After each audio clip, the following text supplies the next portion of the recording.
मोहतरम सवाल ये है, महीने के अंदर 8 से 9 मरतबा एहतलाम हो जाता है। मेरे मोहतरम भाइयों, सबसे पहली बात, ये एहतलाम कोई बीमारी नहीं है। ये एहतलाम कोई बीमारी नहीं है। इसको बहुत क्लियरली कुरान से समझना। अल्लाह ताला ने एक मर्द को कितनी बीवियां रखने का हुक्म दिया है? 4। जब उसकी 4 बीवियां होंगी तो हफ्ते में एक एक बार तो उनके पास जाएगा। उसकी सिमन निकलेगी कि नहीं निकलेगी? उसकी मनी निकलेगी कि नहीं निकलेगी? और महीने में वो कितनी बार अपनी बीवियों के पास गया? मेरे मोहतरम भाइयों, एहतलाम बीमारी नहीं है। ये हफ्ते में 10 बार भी हो जाए ना, फिर भी बीमारी नहीं है। ये इस बात की दलील है कि बंदा इस काबिल हो गया कि निकाह करे। और हमारे यहाँ पे निकाह नहीं होता, बल्कि क्या होता है? वो कहता है सबर कर,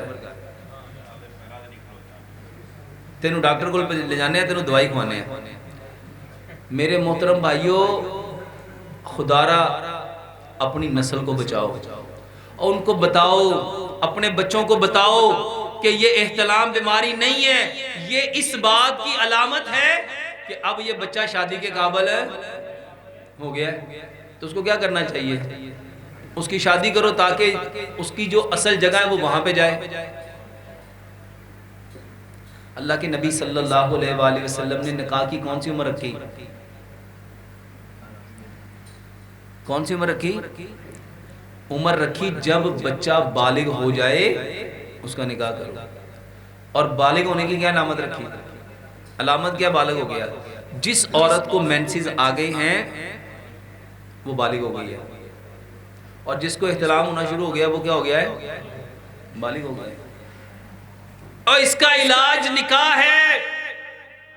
और हम क्या करते हैं? डॉक्टर ठंडियां दवाइयां दो। हकीम साहब क्या फरमाते हैं? इनको क्या दो? अल्लाह ताला उसको मैच्योर कर रहा है और कह रहा है तू ठंडी दवाई खा। मेरे मोहतरम भाइयों, असल सबब को दूर करो, निकाह को आसान करो। 1 नहीं, 2 नहीं, 3 नहीं, 4 निकाह आसान करो। इतने एक नहीं हुंदा पिया, 4 कितों होने ने?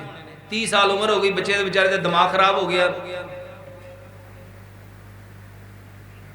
और बेटियों की 35-35 साल उम्र हो गई, शादी नहीं हो रही।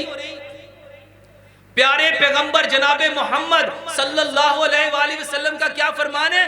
पहला मेंसेस उसको मां के घर में आए, दूसरा किसके घर में आए? खामद के घर में। इत्थे माशाल्लाह वाला च चांदी आ गई। मेरे मोहतरम भाइयों, एहतलाम बीमारी नहीं है। बहुत सारे भाई कहते हैं आप बात को इतना लंबा कर देते हैं, असल बात की तरफ आया करें। मेरे मोहतरम भाइयों, असल सबब को तलाश करो। निकाह करना था। और मेरे मोहतरम भाइयों और बहनों, अपने बच्चों को ये बात बताओ कि इसकी दवाई ना खाओ। और एक वक्त आएगा फिर वो कहेगा डॉक्टर साहब मैंने दवाई दो, मैं इस काबिल हो जाऊंगा कि मैं कुछ करने के काबिल हो जाऊंगा। और फिर वो होता खुदारा। यहाँ पे तो अल्लाह माफ करे, लोगों ने पता नहीं किस किस चीज को बीमारी बना दिया। एक बंदा मेरे पास आया, कहता है डॉक्टर साहब 22 लाख रुपया लगा दिया है। मैं कहा जी किस बात पे? कहता जी एक तो मुझे एहतलाम बहुत होता था और दूसरे नंबर पे मुझे कतरे बहुत आते थे। तो मैं कहा ठीक हो गया? कहता नहीं। मैं कहा सारी जिंदगी होना भी नहीं। भाई कतरे क्यों आते हैं? देखो नबी सल्लल्लाहु अलैहि वसल्लम ने फरमाया एक मनी है, एक मजी है, एक नदी है।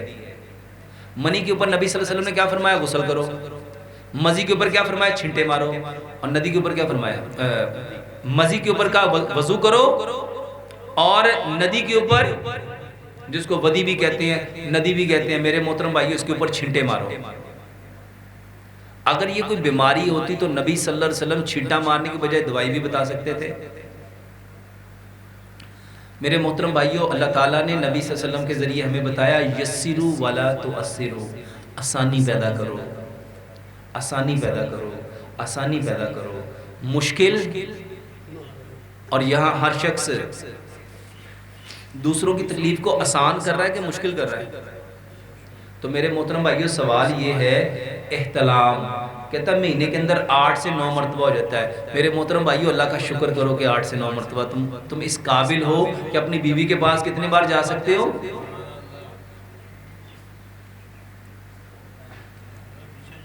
लेकिन सच बताओ, हम क्या समझते हैं? और यकीन जानो, जब आप इस चीज को चाहोगे और मिलेगी, पता उदो लगेगा कि एंदे में इलाज कराना सी कि इन्हें संभाल के रखना सी। अल्लाह ताला हमें अमल की तौफीक दे।